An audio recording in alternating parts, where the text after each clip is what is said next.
sobre as nuvens com poder e glória. Então se verá o Filho do Homem, vindo sobre as nuvens com poder e glória, porque assim como o relâmpago que sai do Oriente se mostra no Ocidente, assim há de ser a vinda do Filho do Homem. Porque assim como um relâmpago que sai do Oriente se mostra no Ocidente, assim há de ser a vinda do Filho do Homem. Então se verá o Filho do Homem, vindo sobre as nuvens com poder e glória. Então se verá o Filho do Homem, vindo sobre as nuvens com poder e glória. Porque assim como um relâmpago que sai do Oriente se mostra no Ocidente, assim há de ser a vinda do Filho do Homem. Porque assim como um relâmpago que sai do Oriente se mostra no Ocidente, assim há de ser a vinda do Filho do Homem.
Boa noite. Aqui então hoje nos reunimos para esse terceiro momento de formação sobre a encíclica Fratelli Tutti do Papa Francisco, sempre aqui às quintas-feiras, às 20 horas. Hoje com esse diálogo entre a Heloísa, que é coordenadora do colegiado das pastorais da nossa paróquia de Nossa Senhora do Rosário de Fátima, já foi nossa coordenadora paroquial de pastoral. Então, muito obrigado, Heloísa, pela sua presença, sua aceitação. E o Pedro, que é o coordenador da dimensão comunitária da ação pastoral na nossa paróquia de Nossa Senhora do Rosário de Fátima e é também integrante da dimensão sociopolítica da ação evangelizadora na nossa paróquia. Muito bem-vindos. Então, hoje nós vamos refletir especialmente sobre os capítulos 5 e 6, né, da Fratelli Tutti. Boa noite, Pedro. Boa noite a todos que nos ouvem. Boa noite, Cônego Lauro. Boa noite às pessoas aqui presentes e aqueles que nos assistem também pelas redes sociais. Então, Pedro, para nós começarmos esse nosso momento, a gente podia fazer uma memória, né, dos dois capítulos anteriores. O que você acha? Primeiro vamos fazer a oração. Verdade.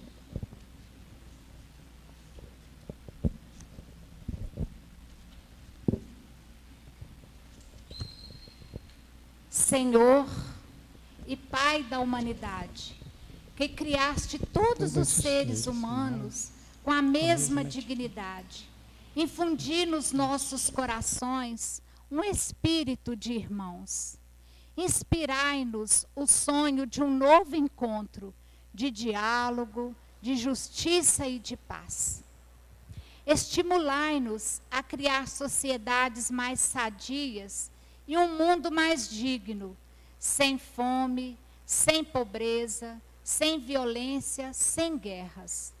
Que o nosso coração se abra a todos os povos e nações da terra, para reconhecer o bem e a beleza que semeastes em cada um deles, para estabelecer laços de unidades, de projetos comuns, de esperanças compartilhadas. Amém.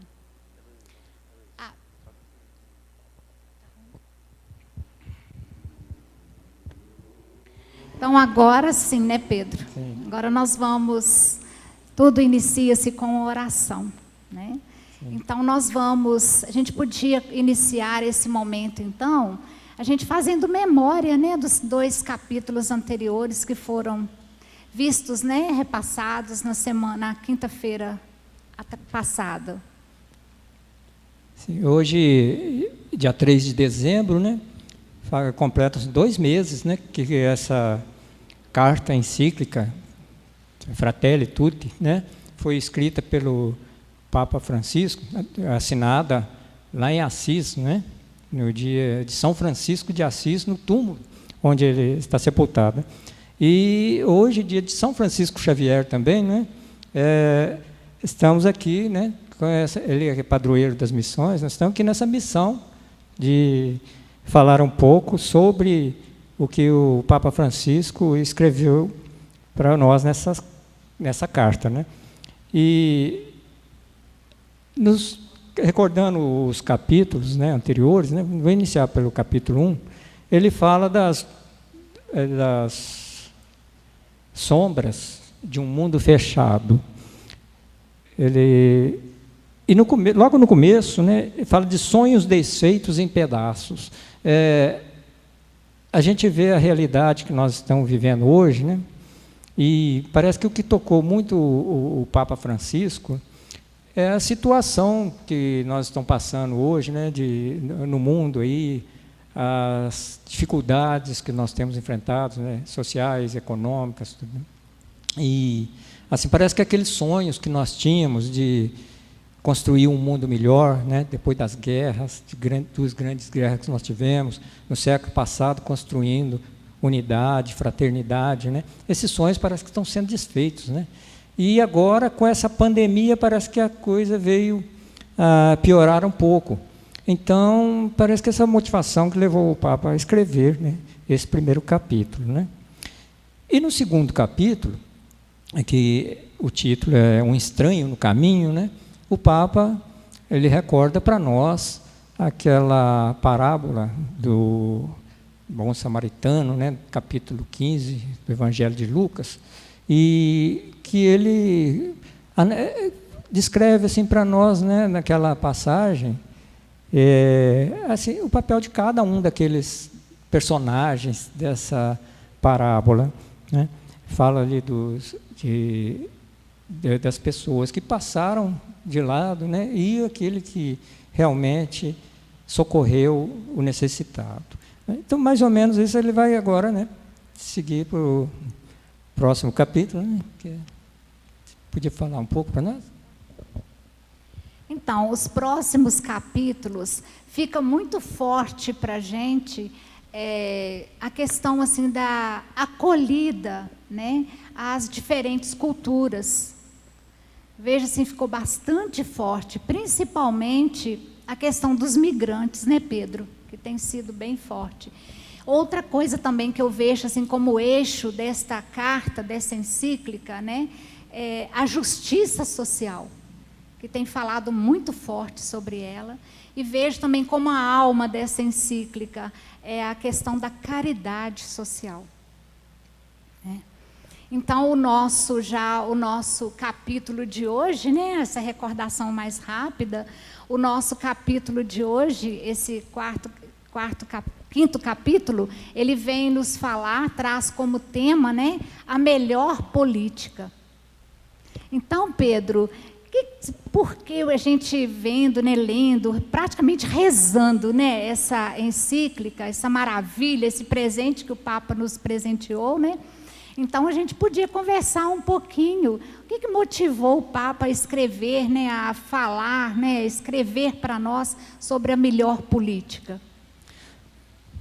O ponto de partida, o ponto central, né, uma chave de leitura, né, é a questão do cuidado com o próximo, né, cuidado principalmente com aqueles mais fragilizados, né. Por isso o título é Todos Irmãos, né.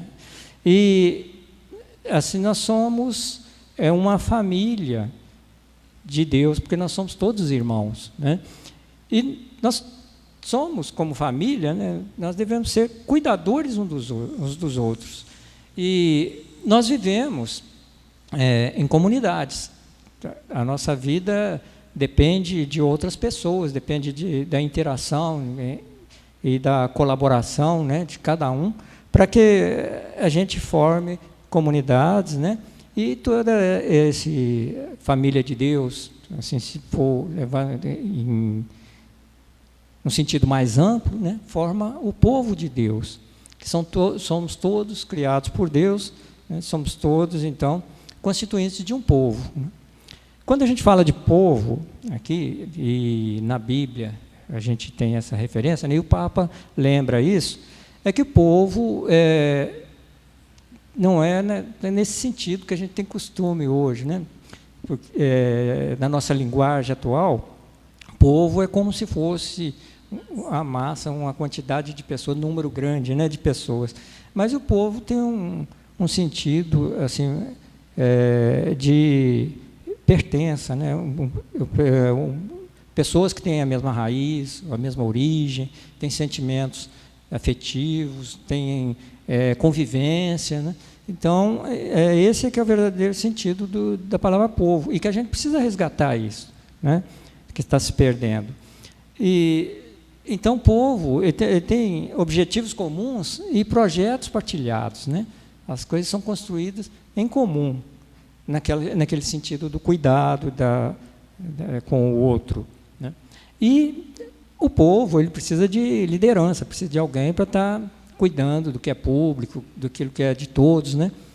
E surge o papel da autoridade, a liderança, né?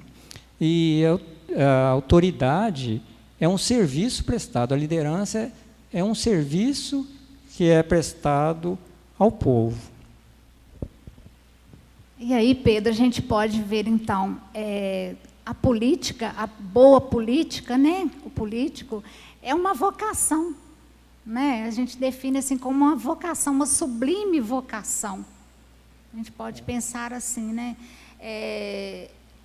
Essa sublime vocação que está a serviço de todos, do bem comum. Então a gente fica pensando assim, o poder, né? O melhor poder é aquele que está a serviço. E aí vem muito na mente da gente, né? Quem serve, quem lava os pés, né, do povo, quem lavou, deu exemplo para nós, próprio Jesus Cristo, né? Isso. Exatamente. Essa autoridade que é serviço, né, ela está na dimensão da caridade, né? É preciso superar o individualismo, né? A gente mudar o coração humano para que a gente possa realmente servir sem interesse. Nós precisamos mudar nossos hábitos, né? ter uns hábitos mais solidários, né? Mudar nosso estilo de vida para ter um estilo de vida mais de colaboração com os outros, de participação, de união.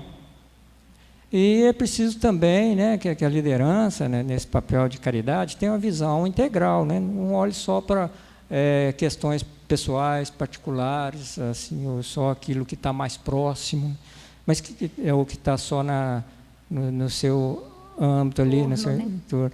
Mas assim, que tenha uma visão geral que possa atingir todas as pessoas. Só assim que vai poder perceber, né, a presença dos excluídos ali, né? Quem são os excluídos? Aquelas pessoas vulneráveis, né? Os desempregados, trabalhadores precários, né, trabalhadores informais. E essas pessoas são pessoas que merecem o cuidado, né? A liderança deve ter, a verdadeira liderança, ela deve ter a preocupação, o cuidado com essas pessoas. E pensando assim, não como uma caridade só individual, mas uma caridade com todo o povo, né? Pensar nesses excluídos assim, que eles podem também, né, ajudar, né, participar, ter uma participação na sociedade, com a economia popular, com a produção comunitária, a participação política, participação econômica, participação social. Ô Pedro, e o bacana também que o Papa deixou tão claro para a gente que ele colocou os dois termos, né, populismo, popularismo. Né, o que você falou, o populismo é o contrário disso aí que você colocou, né? Porque o populismo pensa em si, né? Não tem a noção assim do povo, não quer enxergar a questão da noção que é o povo para ele, que o povo representa, né?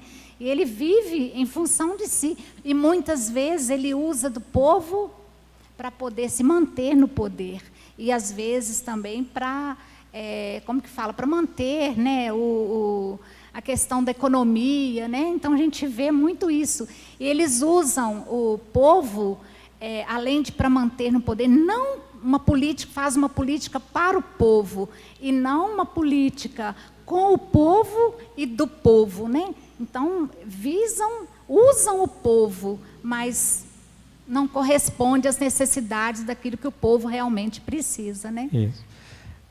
O político populista, que o Papa, conforme o Papa fala aqui, né, ele está pensando mais em si. Ele conhece a situação do povo, mas utiliza de uma forma a obter benefícios próprios ou benefícios para permanecer no poder, para continuar ali. Então, ele não é um amor incondicional, né, mas assim... um amor de doação, né, Pedro? Exato. E o Papa fala do popularismo, né? Ele põe o popularismo, que é aquele líder popular, aquele político popular. O popular, ele sai de dentro, do meio do povo, né? Porque conhece, porque vive, tem aquela convivência ali, né?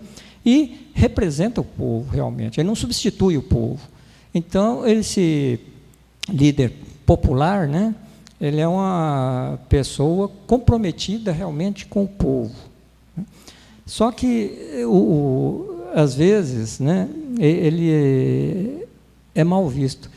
Quando fala popular, a gente tem, povo popular, a gente tem um sentido assim, depreciativo. Nós achamos que popular é aquilo que é barato, que é uma coisa... que não tem qualidade, né, uma coisa que não tem valor, mas popular no sentido de povo mesmo, né, é aquilo que representa os interesses e aquelas condições do povo ali mesmo. As reivindicações, né, que surgem. Né? E a gente podia pensar, então, assim, também nos grandes desafios que a política tem hoje para nós, né, Pedro? A gente vê essa nossa situação agora da pandemia, a gente vê que o dinheiro, né, que é entregue, ele é para aquele momento, né? Mas a gente precisa para resolver a situação do momento. Mas, na verdade, o povo precisa, né, de um trabalho, de algo que o eleve, né? E esse trabalho, não só como trabalhar para ter o pão de cada dia. O pão, sim, a gente precisa de comer, né? Mas é o trabalho, porque quando a gente trabalha, a gente tem assim, como é que fala? A gente partilha dons, a gente cresce como pessoa social na comunidade, né? E tem sentido de povo mesmo, o povo que trabalha, né? Isso. A tarefa da política é prestar um serviço do bem comum para o povo, né? Isso é que seria, no verdadeiro sentido, a democracia.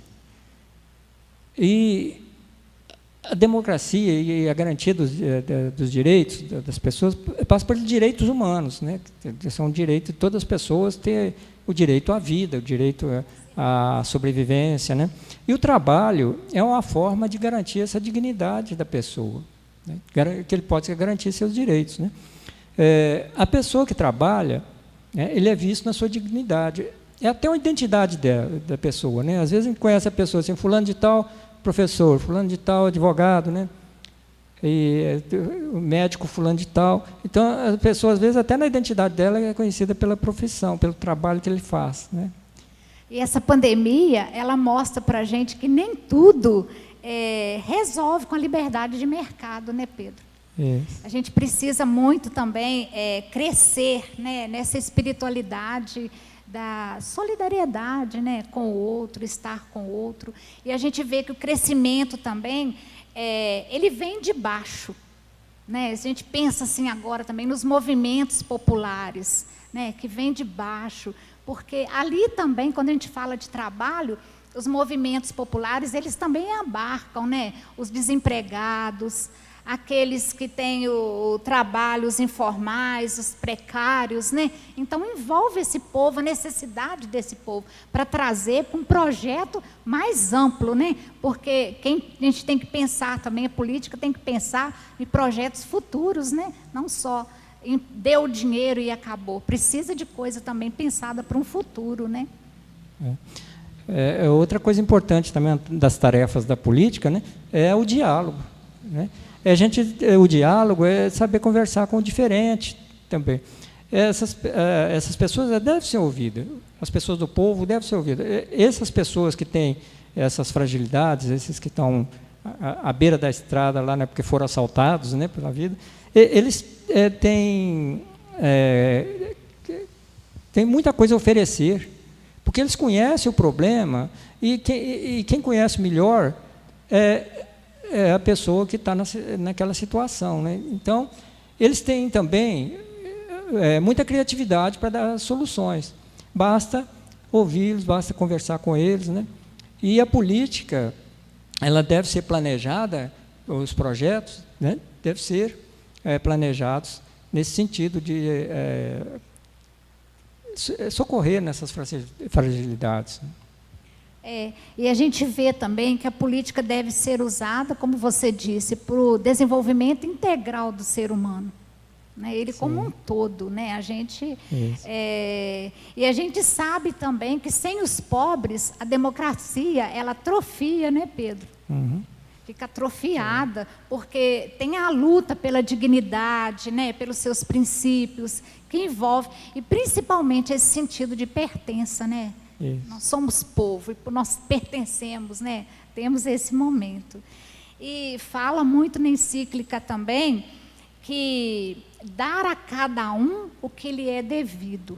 Ninguém pode considerar, achei isso muito forte, Pedro, ninguém pode considerar onipotente, autorizado a pisar na dignidade e no direito dos outros.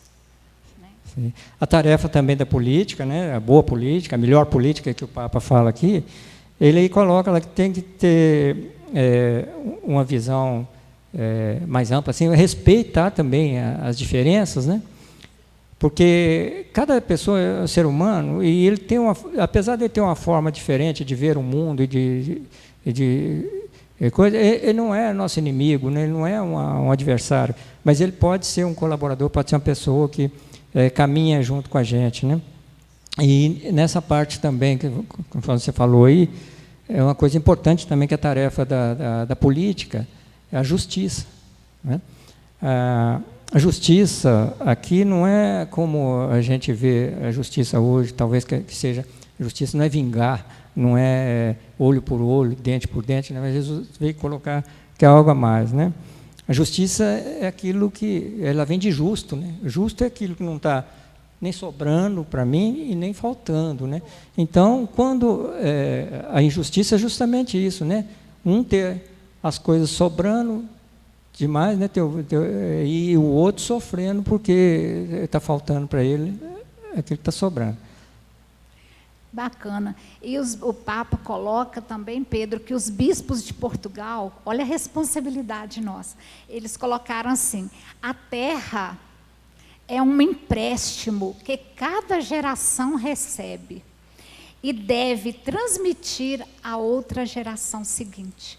Eu fico pensando, né, diante desse mundo tão ferido, tão machucado, como nós vamos passar, o que nós temos, né, para passar para a nossa geração posterior, né, a nós. Né? A gente tem que ter visão, né, de que os bens da natureza, eles pertencem a Deus, não pertencem a nós, né? Eles estão emprestados com a gente aqui. Né? E o Papa fala assim também que nenhum grupo é superior ao outro, né? Nenhum grupo humano pode ser superior ao outro, né? E assim também é uma injustiça que um grupo de poucas pessoas tenha a riqueza, enquanto a grande maioria fica sem nada, né? Porque os bens são para ser repartidos entre nós, inclusive pensando nas próximas gerações, né? Nós não podemos esgotar, né, os recursos que nós temos aqui na Terra, no planeta, só pensando no nosso uso, né? Mas também nós temos um compromisso com as próximas gerações. E é aí que fica aquela questão da caridade social, de novo, como você falou, né? A gente partilhar com o outro, estar atento àquilo que o outro precisa, essa política sã, né? Essa política sadia, melhor, que ele coloca. Alguém, até cita lá assim, que alguém pode até ajudar uma pessoa a atravessar um rio. Às vezes a gente fica imaginando, quando eu estava lendo isso, né?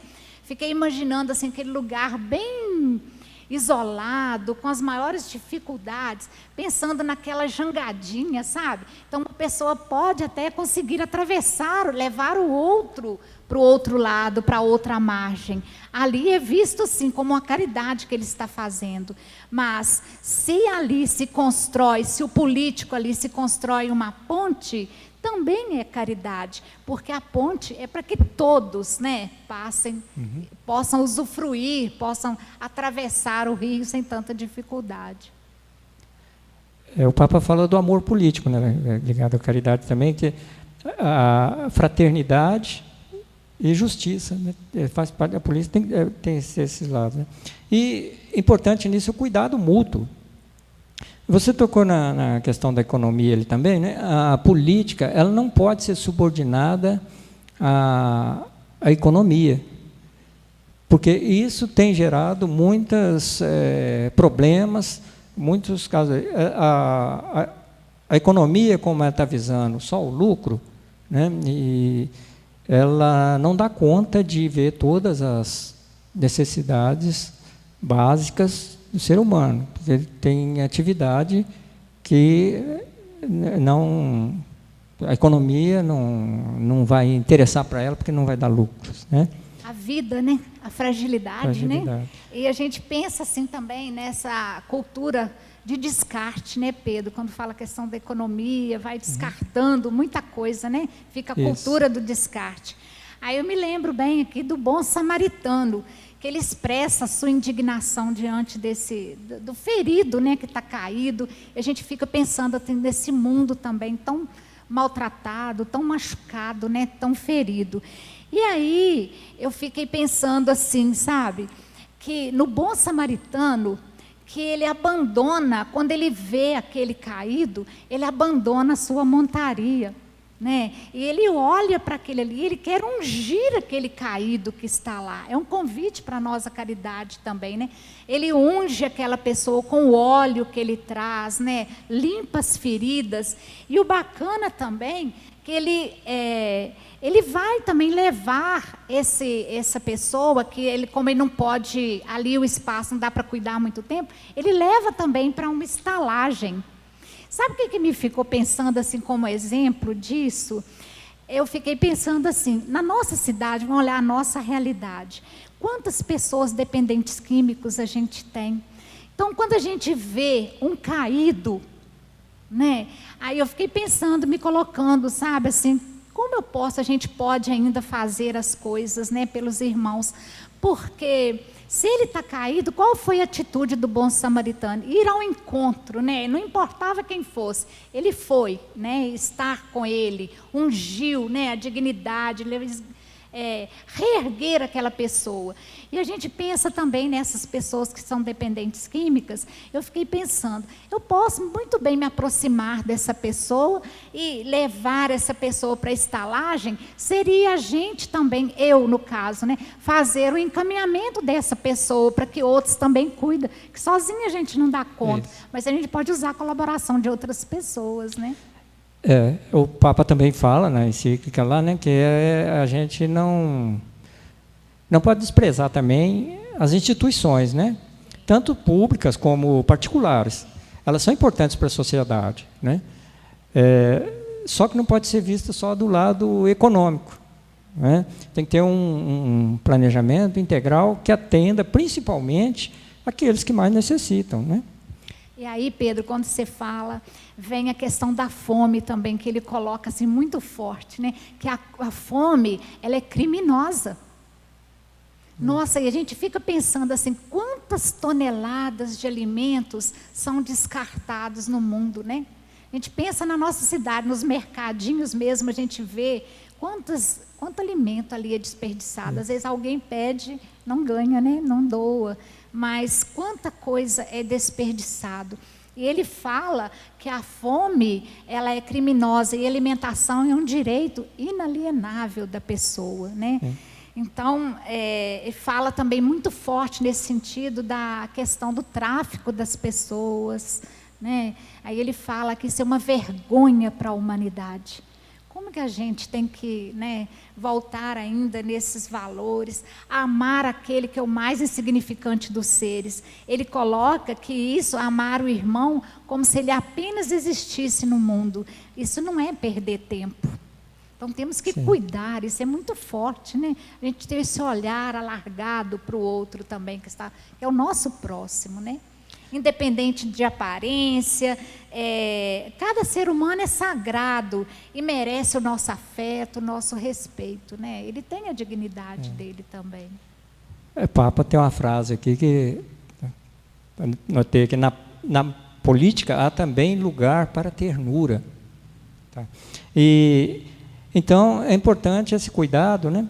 Mas a gente assim, não pensar tanto em resultado, mas mais na fecundidade. A gente pensar em semear para que outros possam colher também, né?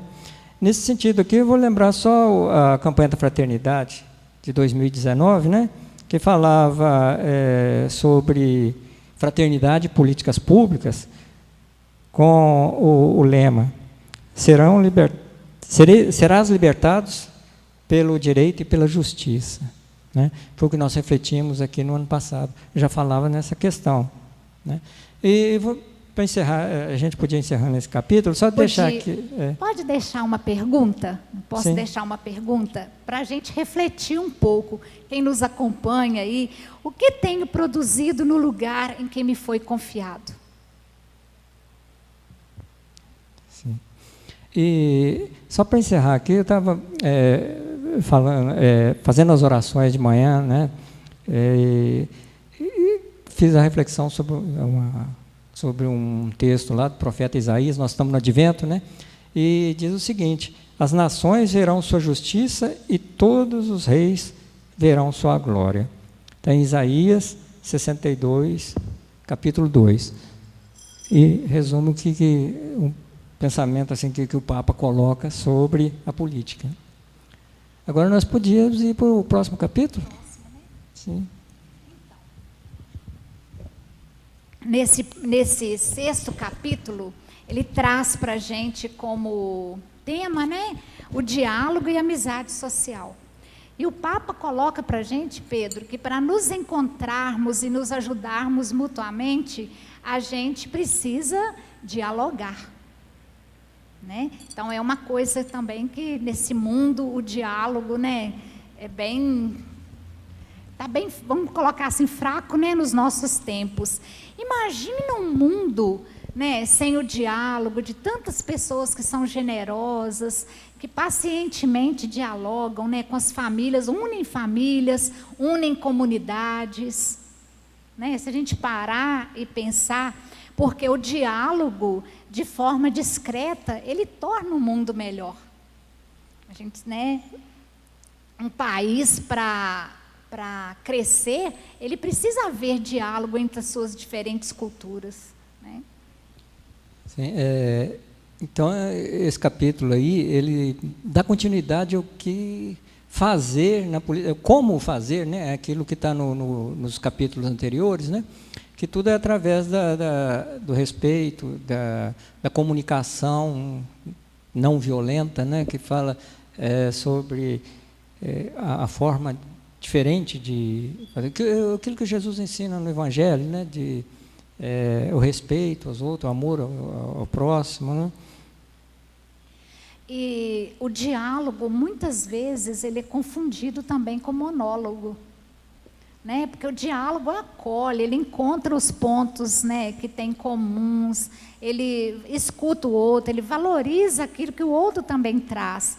E o monólogo, ele não envolve, os conteúdos dele são mais oportunistas e contraditórios, pensa mais em si, em colocar aquilo, o seu jeito de pensar, né?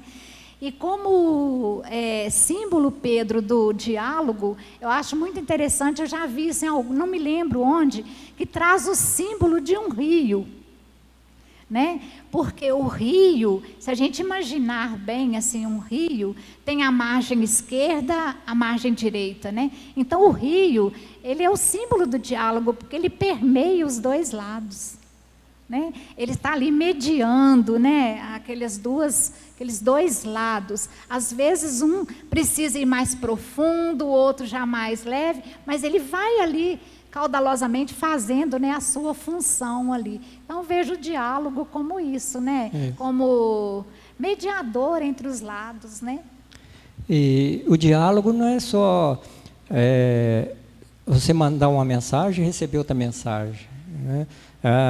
No mundo globalizado hoje, né, que nós estamos com os meios, os recursos todos que nós temos, dos meios de comunicação que a tecnologia nos oferece, né, ela coloca assim como as redes sociais, assim, que isso é diálogo, né? Mas não tem assim uma relação afetiva, uma relação de amor com o outro, né?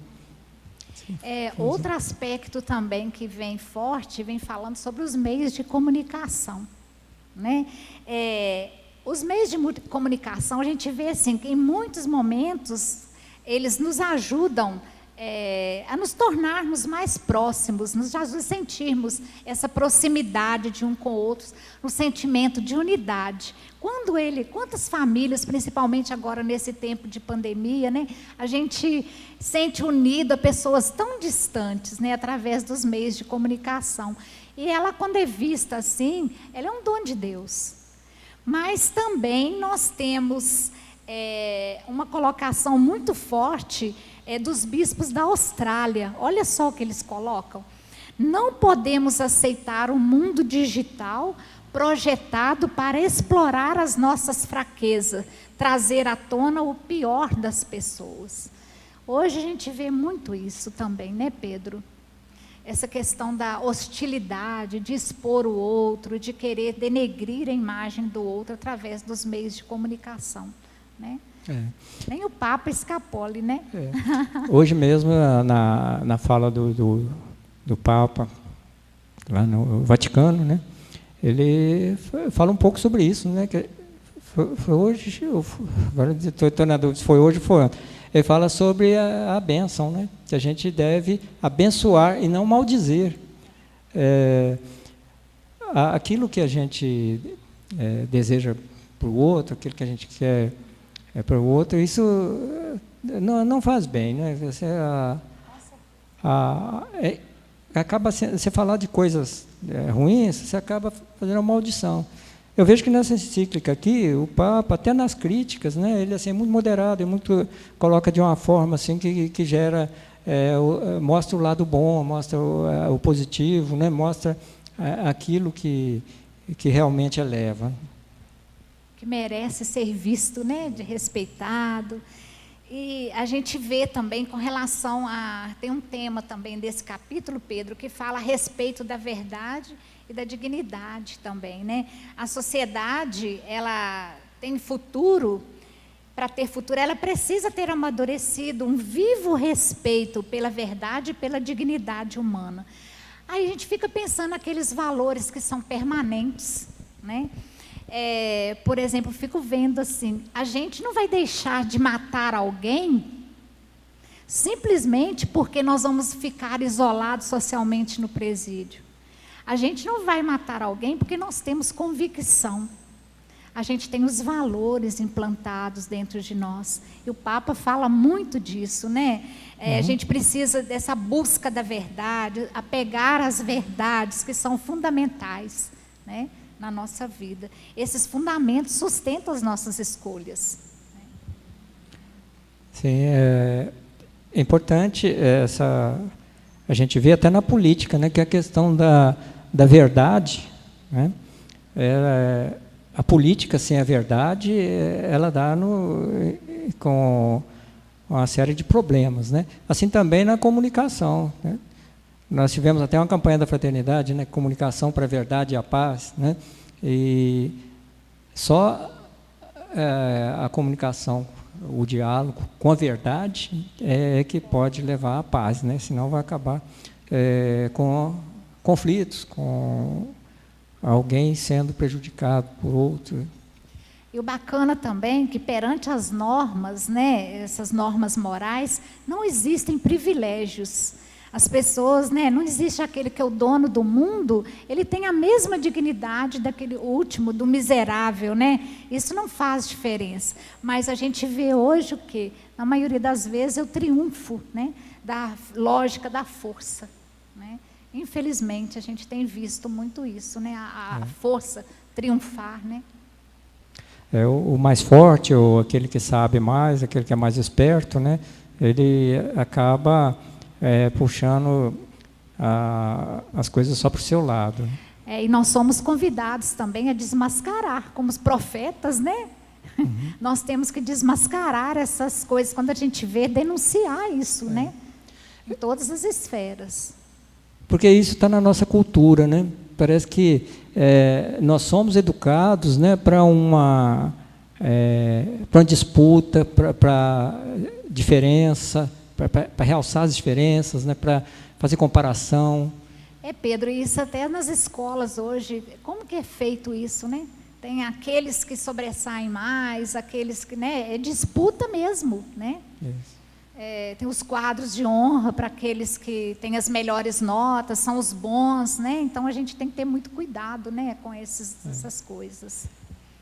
E outra coisa que coloca também, do Vinícius de Moraes, que o Papa cita, né, que a vida, ela é como a arte do encontro, embora haja tantos desencontros na vida.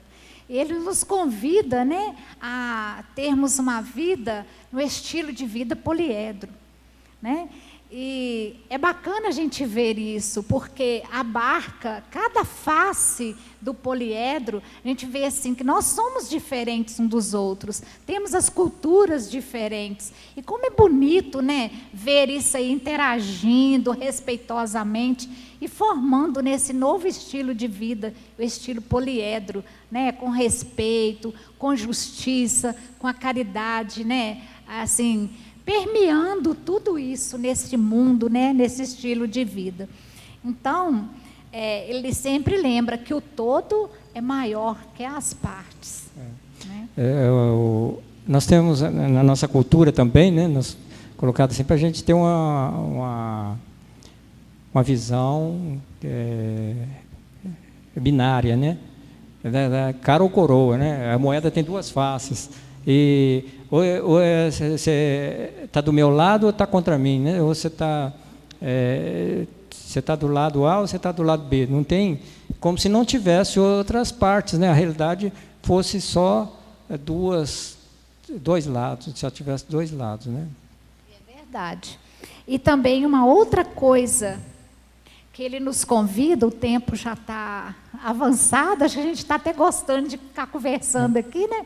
Ele fala de uma coisa muito importante que a gente não pode deixar de falar, que é a cultura da amabilidade.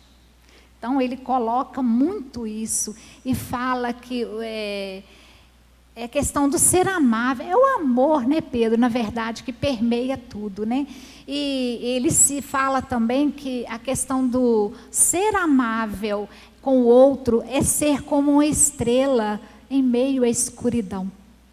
Né? A pessoa que é amável, ela se preocupa em não ofender o outro, né? Em respeitar o outro, em ajudar, elevar o outro, ajuda a consolar o outro. Né? Quantas coisas boas uma pessoa amável com esse gesto. Né? Então ele nos convida a essa cultura da amabilidade.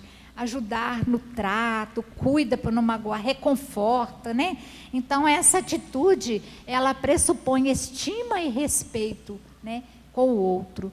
E ninguém se salva sozinho, a gente sabe disso, né? Que sonhar com a humanidade na qual somos todos irmãos. E o perigo maior que ele fala no mundo de hoje, e uma pena, né, é o egoísmo. Ninguém se salva sozinho, né? Nós salvamos em comunhão. Só formando essa grande família de Deus, né, que nós podemos obter a salvação. Eu acho que a gente, pelo tempo, né, não sei como que está, nós pudéssemos fazer uma consideração final. O que que você deixa assim, né? Está na hora. Não tem oração. Nós temos um tempo ainda, se houver alguma pergunta, alguma participação aí, nós temos ainda um tempo. Se não houver, a gente vai continuar com a conversa aqui. Pode. Ok?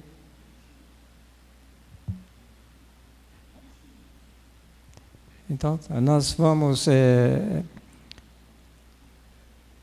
podemos falar mais um pouco sobre o capítulo 6?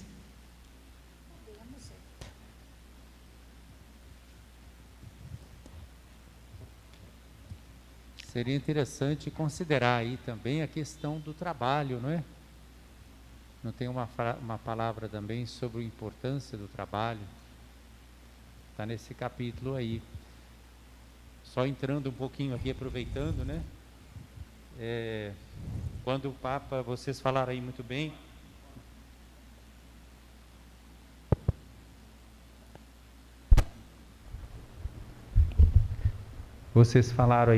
sobre quando o Papa propôs no capítulo, né, aí 5º, sobre a questão da melhor política, né? E ele faz aquela crítica tanto à política do populismo, que acaba descambando numa espécie de demagogia, né? Quer dizer, joga com o povo, no fundo não respeita o povo, e fala também da insuficiência do liberalismo, né? Que aqui pensa só na economia, como vocês falaram, a economia não pode estar comandando a política deve comandar a economia, né? E a política deve também estar pautada, evidentemente, pela ética. E aí acho que ele chama muita atenção para o trabalho, quer dizer, uma política realmente popular, não populista, e não do liberalismo, vai oferecer o que para a pessoa? Trabalho. Porque não só como ganha-pão, mas como fonte de realização para o ser humano. Né? Porque aí está justamente a nossa participação na obra criadora de Deus. O trabalho para nós, além de ganha-pão, ele é a realização da nossa vocação, da nossa criatividade, dos nossos relacionamentos, dos nossos sonhos. Essa ideia bonita de povo que vocês estavam falando, que o Papa procura recuperar, que não é massa, como você falou, não é só quantidade, uma multidão, mas um povo que tem uma identidade cultural. Povo, a gente pode falar assim, que é um sonho coletivo. Aliás, num outro capítulo lá para trás, vocês estavam recordando, quando a gente sonha sozinho, pode ser um pouco assim de fantasia, mas um sonho coletivo tem um alcance social. Então o povo deve estar baseado num sonho coletivo, quer dizer, tem uma identidade cultural e aberta ao mesmo tempo para o diferente, né? Daí essa imagem bonita que você falava, Heloísa, do poliedro, né? Quer dizer, também não é um povo que tem medo da chegada do diferente, do migrante, do estrangeiro, mas acolhe porque vai enriquecer, né? Então acho que são dois aspectos assim que são interessantes, esse do trabalho, quer dizer, uma política que busque dar trabalho. Isso é muito atual, porque quando a gente vê o que está acontecendo, desemprego altíssimo. Então não é só a questão da subsistência, que é fundamental, mas a da realização. Uma pessoa que não consegue o trabalho, ela fica triste, porque ela não pode expressar-se, relacionar-se, né? Eu trabalho também sentir como povo, né? Pertença, né? Eu me dou, eu sou capaz de alguma coisa, né?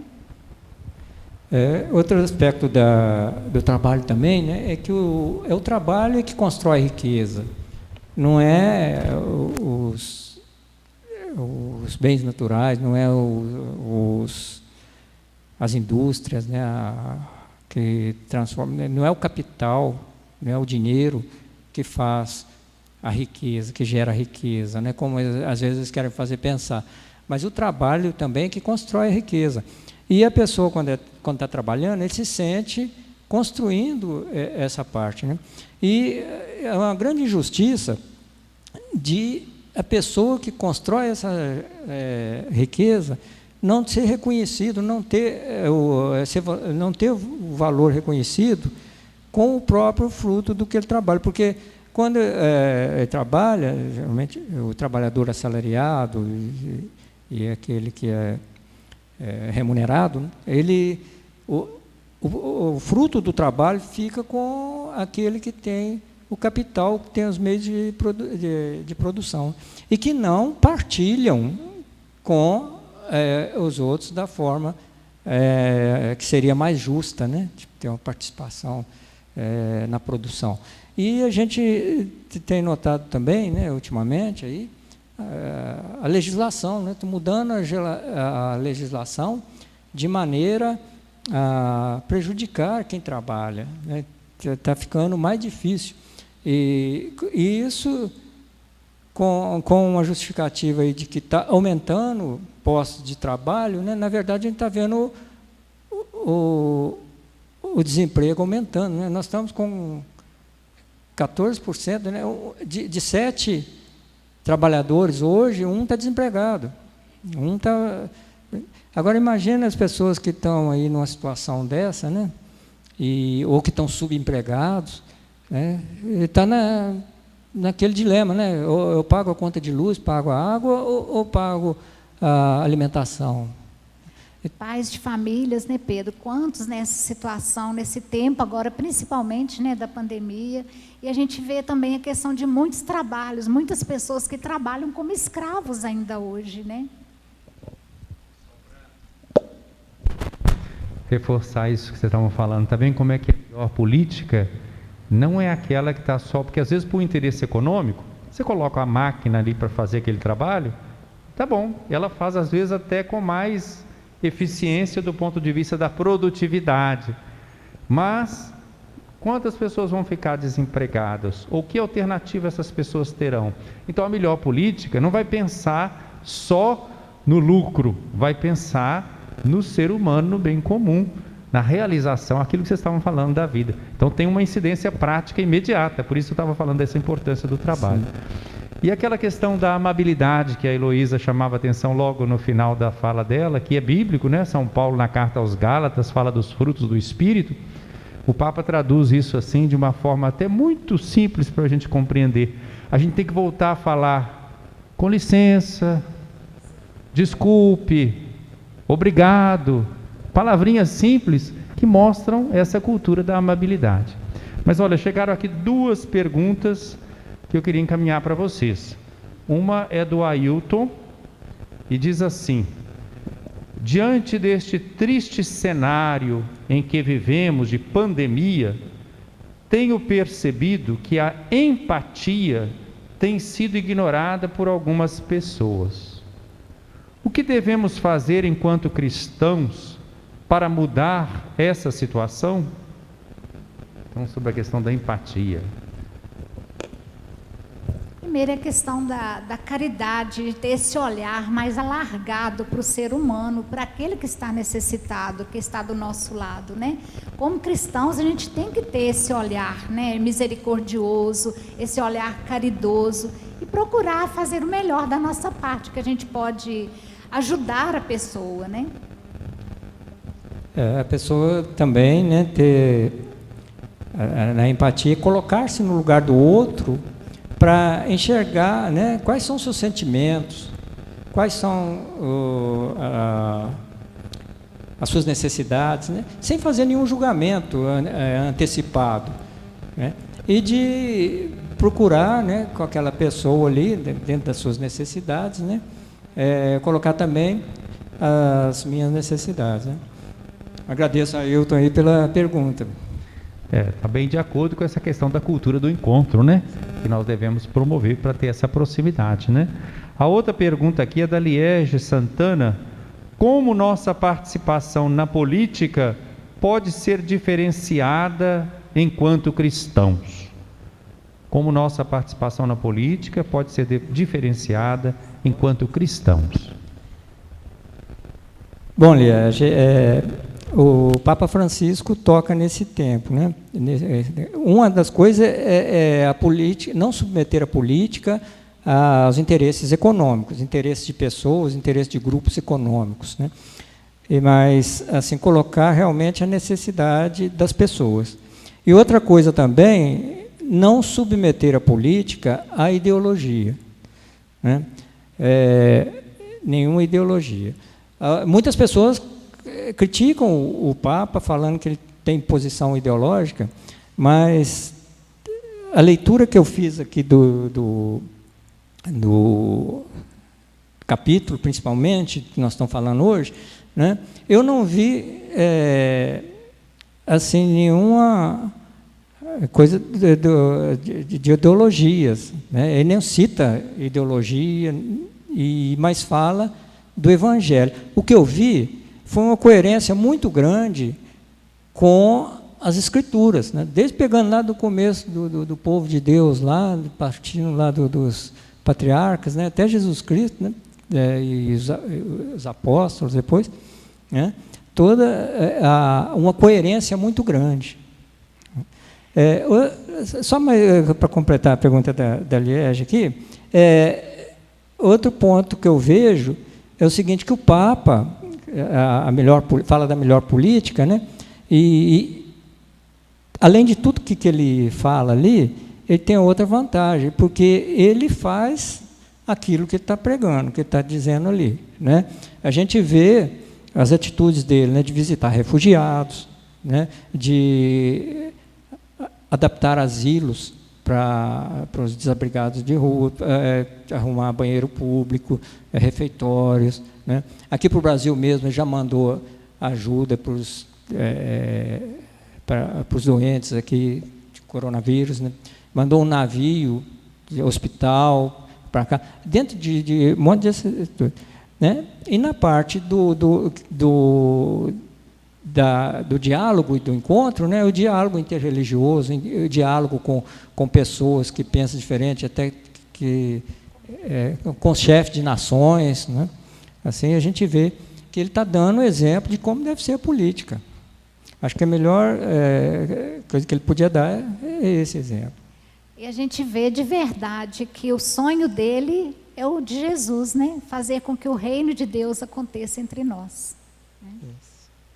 E assim também a gente é convidado a armar os nossos filhos com as armas do diálogo, né? E não com as armas com as armas de pólvoras, né? Vamos colocar assim, armemos os nossos filhos com as armas do diálogo, ensinamos, né, para eles o bom combate, da proximidade, da acolhida, do amor, né? Do diálogo mesmo, é isso que é importante, né? Para que a gente tenha um mundo verdadeiramente irmão, um mundo melhor. E quem sabe, uma sociedade que a gente possa chamá-la, né, de a boa samaritana. Muito bem.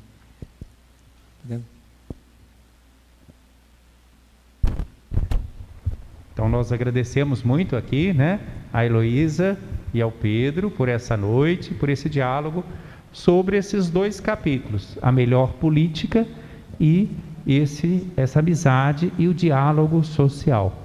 E o que nós estamos fazendo também exatamente com essa forma de diálogo, né?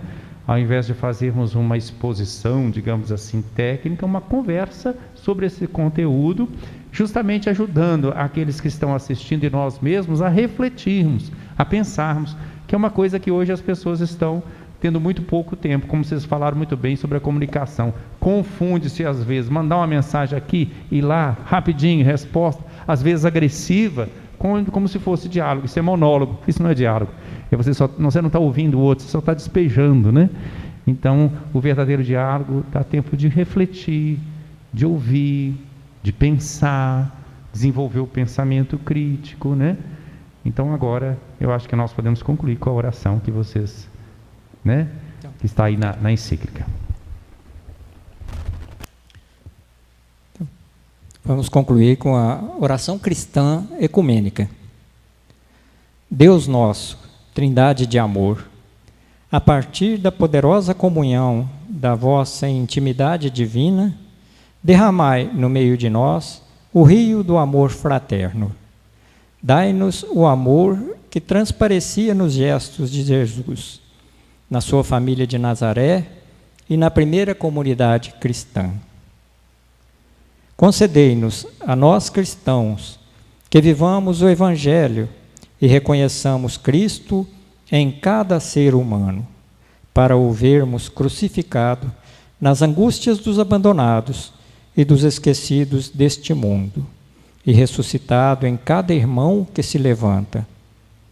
Vinde, Espírito Santo, mostrai-nos a vossa beleza, refletida em todos os povos da terra, para descobrirmos que todos são importantes, que todos são necessários, que são rostos diferentes, da mesma humanidade, amada por Deus. Amém.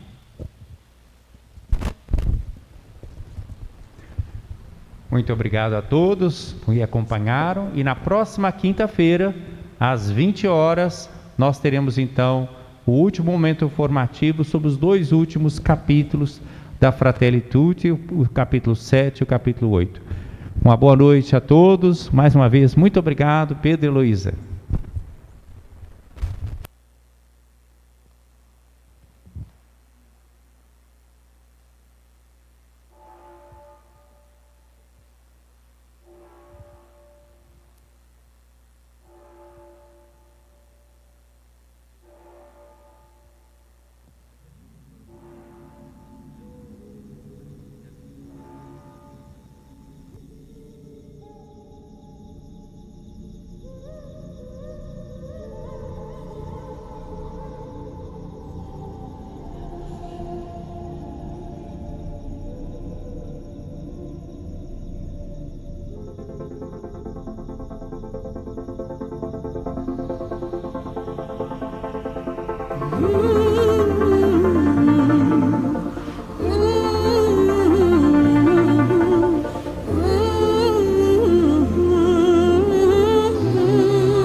os rios e mananciais, o cuidado com o ar e os biomas, com a terra e com os animais, o cuidado com o ser em gestação, com as crianças um amor especial, o cuidado com doentes e idosos, pelos pobres, opção preferencial. Tudo está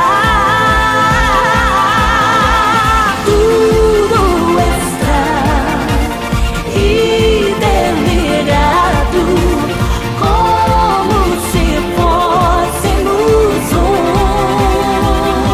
tudo está interligado nesta casa comum. A luta pelo pão de cada dia, por trabalho, saúde, educação. A luta pra livrar-se do egoísmo e a luta contra toda corrupção. O esforço contra o mal do consumismo, a busca da verdade e do bem. Valer-se do tempo de descanso, da beleza deste mundo e do além. Tudo está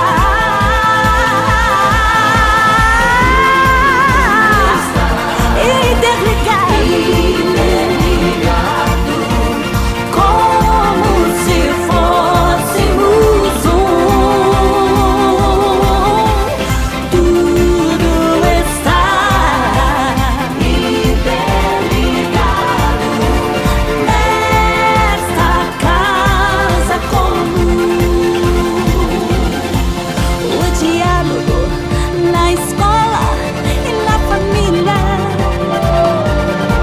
entre povos, culturas, religiões, os saberes da ciência, da política, da fé, economia em comunhão,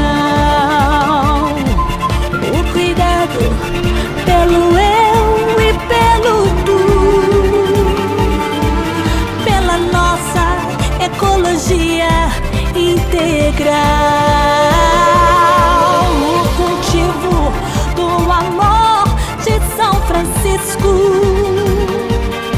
feito solidariedade universal. Tudo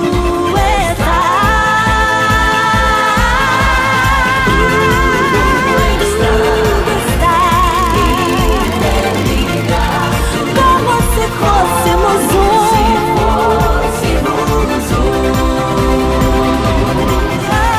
tudo está interligado nesta casa comum. Tudo está interligado, como se fôssemos tudo está interligado nesta casa comum. Tudo está interligado, como se fôssemos